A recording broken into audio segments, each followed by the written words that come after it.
our first guests. Today, our real rock royalty. I bet they've never heard that before. The two legends sitting next to me have sold over 300 million albums. Unbelievable.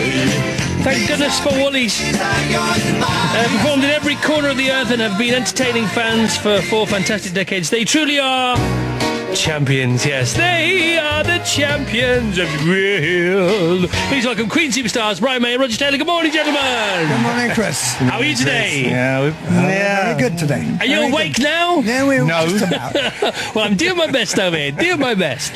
So you two rapscallions, what are you up to this time? We're still alive for a start. I know. But what product are you peddling? You've put it in a nutshell, really. Well, we've actually got 3 new songs. I know, so exciting. And they are being released very soon on an album called Queen Forever. Okay, how long have they been captive? They've been lurking around in a drawer for 25 years, I suppose. Yeah, incredible. And we kind of thought we'd got to the end of it with the Made in Heaven album, but we found these things, and for some reason they were just abandoned at the time for various different reasons. And they're all shiny and new now. It's amazing what you can do with Pro Tools. You know, you can restore things and put things together which were in fragments. So yeah, we're pretty excited, and we've been containing ourselves for a couple of months while we were out on tour. You know, but this is the moment. This is the moment where people hear them. It's very exciting indeed. And Jimmy Page does a lot of this, or has been doing recently, a lot of finding things. So where'd you look to find these things? He's got a very big basement. I was going to say. Yeah, it's a good question, really. I think things get put away and mislabeled and stuff like that, you know, and you find things in various other people's archives. And we have a great archive system. But even in there, sometimes you get a surprise. So who finds them, Roger? Is it you? Is it Bryan? Not me. I'd completely forgotten about them. Do you have finders? It's our chaps, really. I mean, you know, we have people who are working constantly on restoring like old live footage, and we have like the Rainbow, which is a live concert which is actually out at the moment, and I mean, we'd sort of forgotten about that, and I think it was intended to be a live album, and now they've sort of dusted it off and made it look beautiful and sound beautiful. I might. Yeah, we look very young in that one. Oh, yeah, I forgot that. It looks bad now. You know, you say you've forgotten a lot of things. Who's forgotten most? I have. I'll be honest with you. Roger has an incredible memory for things like which hotel room he stayed in 1986, and not necessarily his own, and who had the bigger jacuzzi. I tried. I used to measure them to make sure that Fred didn't have the biggest one. Did you? I bet. All right, so the first one is There Must Be More to Life Than This. World exclusive. This is Queen featuring Michael Jackson. Tell us about your journey to the discovery of this and your feeling, your emotions when you heard it again for the first time. Well, it's been something we did know about, but we didn't have the opportunity to work on it because you need permissions and stuff, you know, from Michael Jackson's estate and everything. Everything's now in place. But what happened was we found some high-quality recordings which had all the original takes. So then you can go in and start comping and making it into something a bit more polished than the rough cassette that we had up to that point. Yeah. So this is a mixture. I mean, hopefully it sounds like it happened in the room, and I'm going to spoil it now by telling you it didn't quite, because, you know, all the pieces on it are assembled like a jigsaw in a sense, but that's our art in a way. You know, that's what you do in a recording studio. Well, Freddie did go and see Michael Jackson, didn't he? No, absolutely. They did this song together. Yeah, and which is great, which does come over very well. Actually, we did our own mix of this, which is you're not going to hear, sadly. But we think it's marvellous. Not at the moment. We think it's brilliant, actually. But this is a very nice mix, a very different approach from William Orbit, who's a friend of ours who we got. Well, let's put another slant on it and let's see what William comes up with. And he's a very clever man. Okay, he's very much a student of the less is more school, isn't he? Sort of, although it's worked the other way around. And there's more on this one than there is on ours. But the thing is, we are all on it. The 4 of us are on it in a very real way. And William Orbit is kind of old school in a sense. He likes to hear people play their instruments, and we do. All right, shall we hear it together? Let's do that. Okay, the world exclusive of There Must Be More to Life Than This, Queen featuring Michael Jackson. There it is.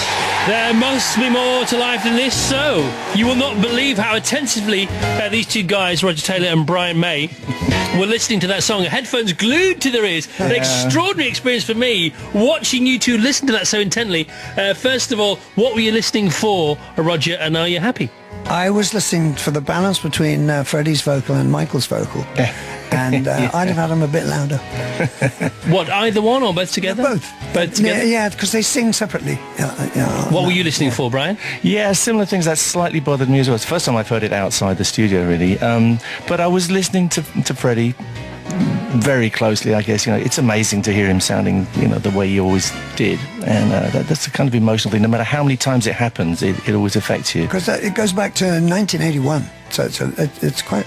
it's an old performance. Yeah, and Michael was a good friend. He was around, and the two of them got on very well. So it's nice that this is out now. I'm actually thrilled because this probably would have sat there forever, never being heard, if we hadn't really pushed to get a version of it out to the public. Well, our facelift page and our text machine and our Twitter account, they're all in meltdown, to be honest, and everybody loves it. Oh, good. Which is good news, isn't it? We're That's delighted, great. yeah. Okay, now, there was talk yesterday of you bringing in one new song, and then they said, but there's a possibility of 2 or 3. You've nailed it. You've hit it out of the park. You've brought us 3, so we've got another one to play the world now. What's better than 1 Queen World exclusive? How about 2 and then 3?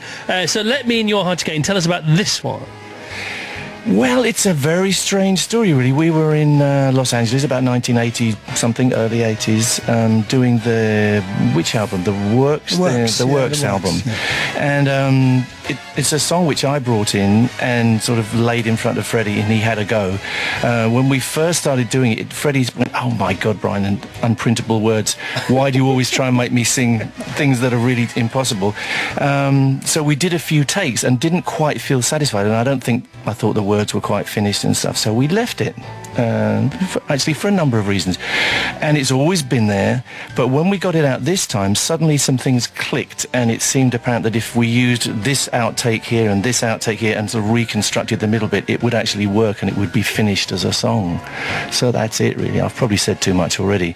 But I'd forgotten it completely. I thought it was done in one take. You're back to the jacuzzi again in room 234, aren't you? But at any time you're hearing the 4 of us playing together here, really, truly, as opposed to a recreation. This is a moment that happened in LA a long time ago. Okay, let's just listen to it, shall we? Yeah, and it's... Here we go again. Let Me In Your Heart Again from Queen. Was unfinished? Not anymore. Perfect, lovely. That's fantastic, isn't it? Let Me In Your Heart Again. So, happy with that one, Roger? Yeah, no, I thought that was a vocal was perfect on that. Was that bang on? Would you change anything else about that? It's always different when you get in the radio, Yeah, I suppose it is. And it's always different in the car, again, as opposed to a studio. Actually, we should have put you in a cab to drive you round whilst listening to that, maybe. A lot of people do that. Brian, what do you think? I'm good. Yes, my mix. I like it. Oh, you did it yourself? Yeah, well, we all contribute, but that was set up in my studio, and we lived with it for quite a while. I like a lot of vocal. I like to hear the vocal like piercing you, especially if it's Freddie. I know you know this, but he was so good, wasn't he? He was damn good. There ain't no doubt about it. I know. I think, obviously it's a huge tragedy that he's no longer with us, but so prophetic and fortunate in a way for you to have not finished some songs off, so we can get to hear them again now. Yeah, it's a surprise and a delight for us. Yeah. And now there's a third song to play, a third world exclusive, Love Kills. We're going to be playing that in the last half hour of the show, so that's 3 all in all. So you have delivered. This is a hat trick of world exclusives. We've never had this before, let alone from somebody or a band of the stature of Queen. Now, but let me ask you, because these aren't yet singles, so they're coming out as part of an album, Queen Forever, on November the 10th. But how would you go about choosing a single out of those? If you were back in a planning meeting, and the band were together, and you had these 3 songs, Love Kills, Let Me In Your Heart Again, There Must Be More to Life Than This. Which one would you go for as a single first, in your own heads? It's very difficult. It's a hard one. We've actually had that discussion, and I don't think we've really arrived at a conclusion. No. And I'm not sure what singles mean to us anymore anyway. The things will be out there, they'll be played, and that's what matters, and people buy them on, the net and whatever. It's an album isn't quite the same as what it was, and a single isn't quite what it was. I don't really know what a single is anymore. I guess that's the track that gets played on radio. And what would you? Oh, you haven't heard the third one yet. I think part of people love energy, don't they? I mean, first off, I suppose. So I would go. Well, I don't even want to get involved in this discussion with you two. I would probably go for Let Me In Your Heart Again, but then again, there must be more to life than this. Stops the bus, which is sometimes what you want to happen as well, doesn't it? Yeah. Well, we haven't got a clue. So I think we'll wait and see what happens after your show. go, Chris. You know, we are rubbish with our indecision here. We have Roger Taylor and Brian May and myself. But somebody who is not a student of indecision is sitting to Brian's left-hand side now. Jeffrey Boycott is with us. Jeffrey, which would you put out as a single? Well, I like number 18. Number 18. Okay, let's go with that. Somebody to Love is fantastic song. Okay. We've done that though, Jeff. Yeah, but it'll be a standard forever. It just is quality. And Jeff, what about you, Brian? How many do you have? About 200,000, I think, but I've been going a little bit longer than Jeff, but that's nothing on Twitter. I mean, do you tweet, Rog? I'm not a twit. No. Thank you for saying that. We'll leave it right something there. Which I'm sure was very close to the tip of your tongue. Right, Lynn's to Jeffrey's left now. All right, so Roger Taylor and Brian May, are Queen going to tour live? Yes or no? It's a very simple question. What do you think, Rog? I think yes. Yes is the answer. Okay. Tell us more about that, please. Well, we just had one of the best tours we've ever done. We've been to America, Canada, Australia, Asia and New Zealand, and we're just back. And we had such an incredible time. We've got this amazing singer. It's a good show. We thought we'd carry on and do Europe and UK. Yeah, we have Mr. Adam Lambert, who is incredible, I've got to say, and just, I hate to say, but ticks the boxes, you know, but more than that, because he's not trying to be Freddie, he just kind of is that kind of person in a sense, in many ways. An extraordinary singer with an extraordinary range, and he connects with the people. It takes about 3 songs for anyone who has any doubts to go, yeah, okay, this is cool. And how's it going to manifest itself, this tour, for us to get tickets to and go and see you?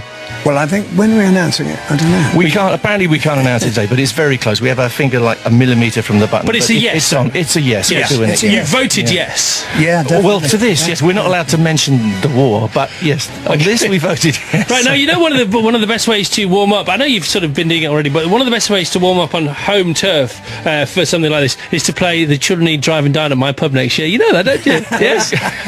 Well, you bear that in mind as well. Yeah, bear it in mind. Yeah. Okay. Yeah. Okay, £1 million for one night of charity. That's better, man. Sounds good, Chris. Unfold your arms. Thank you. Right now. Roger? What, the cricket? fan?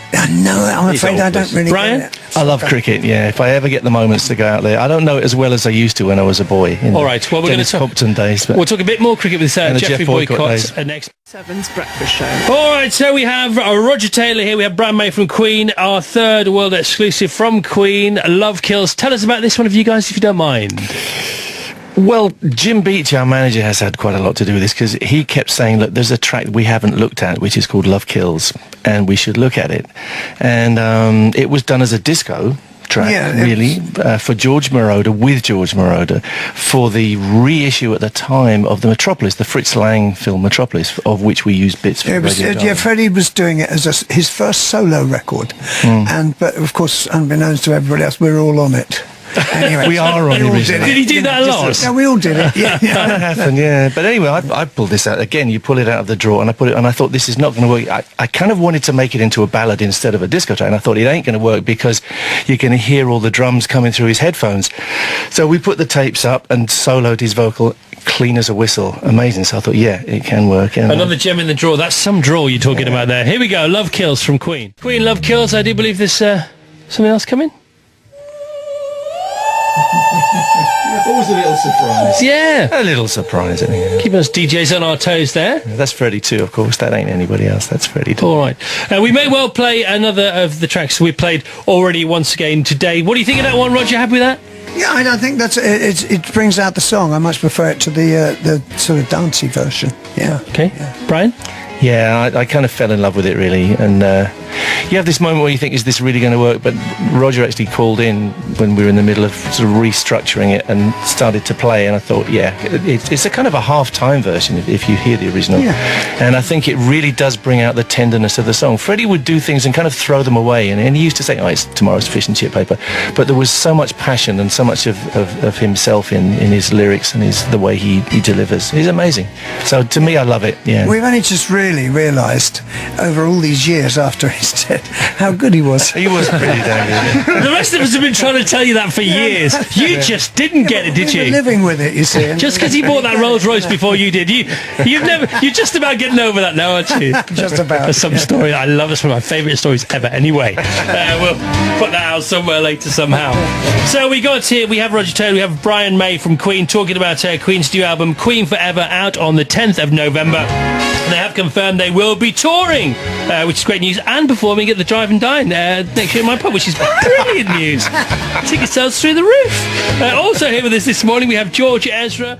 You asked Jeffrey Boycott a question. He said, "No, I've got a question for Queen." It's what I've always wanted to know about. Kind of got to ask. I've got to take this No, you opportunity. can't, because you've got to ask Jeffrey Boycott. So you're going to have to ask Queen's question to Jeffrey Boycott. Okay, Jeffrey, can you imagine for a moment that you're the lead singer of Queen? Just for a moment, if you can just play. Right, Jeffrey, your first album was called Queen.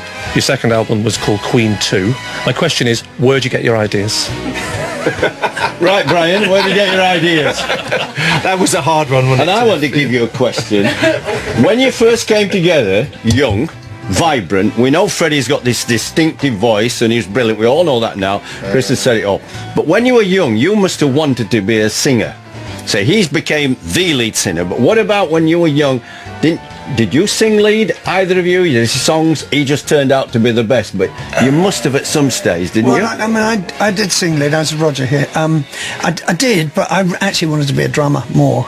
We were more interested in instruments than... We didn't want to be the lead singer. No, Really? No, that was his job. That's right. We all sing a bit. Yeah. I like playing guitar, and I have tried singing on tour, and I don't actually like it. It's a horrible strain. It's the hardest job, I would say, really, being a singer. But it's great. Being a guitarist or being a drummer is great because you get to do it's very physical, I suppose. Yeah. But I mean, to be a group, you're each a specialist at what you do, I think, you know. Although three of us did sing a lot. So you knew straight away that he was the one to sing, right? Yeah, Even when you were young. It took a while, I have to say, you know, because he wasn't always like he is now. You know, he wasn't the original singer, was he? No, it wasn't. We had somebody, Bryan and I had another. In the previous incarnation, as Smile, yes, we had a different singer, yes. But as soon as Freddie came along, he was full of confidence and drive and showmanship. We weren't actually that sure that he had the voice, were we, in the beginning? Which is an extraordinary thing to say, isn't So it? you really made a cock up then, didn't you? No, Didn't you? You're right, Jeffrey. It was that good. It was that distinctive, that brilliant, and you nearly shoved for him a off. while they were dealing with the corridor of uncertainty before they... Well, he developed so fast, it's incredible, you know. He just fashioned himself You into were this lucky. god, you know, yeah. No, we weren't lucky. We knew, I think. We knew that there was something special there. Jeffrey Boycott just told Queen they were lucky. You were lucky. We were lucky as well, Jeff. Yeah. All right, before Queen put a question to George Ezra. So, let's have a question to George from Brian or Roger. Off you go, guys. I was just tweeting you. Tweeting me? No, I was tweeting him. I'm sitting 2 feet away from him and he's amazing, isn't It's the modern way to tweet someone when they're 2 feet away. I love it. I hope you weren't put off by me tweeting. Roger, you've got a question, Roger? Yeah, well, I was just wondering, where do you see your career going, your ultimate ambition? Well, it's like what I was saying, I love it, and I always wanted to be a musician, but it feels like it just kind of came along that I'm doing it every day and get to do that. So as long as I'm enjoying it and it lasts, then I'm happy to do it. What a very measured response from one so young. Yeah, well, it's not in Madison Square Garden then, but you should... It's very cool. Okay, so George, your question to Lee Mack. All right, thank you so much, Lynn. Thank you for being here. Listeners, thank you so much for tuning in this week. If you did, every day. If you didn't, and only just for a minute, we thank you for that too. We'll take all ears at all times. Thanks to the team for another great week. Thanks, first of all, especially this morning, to Brian May and Roger Taylor. Thank you, gentlemen, for coming in. Thank you for our 3 world exclusives. Pleasure. Thanks for having us. Thank you.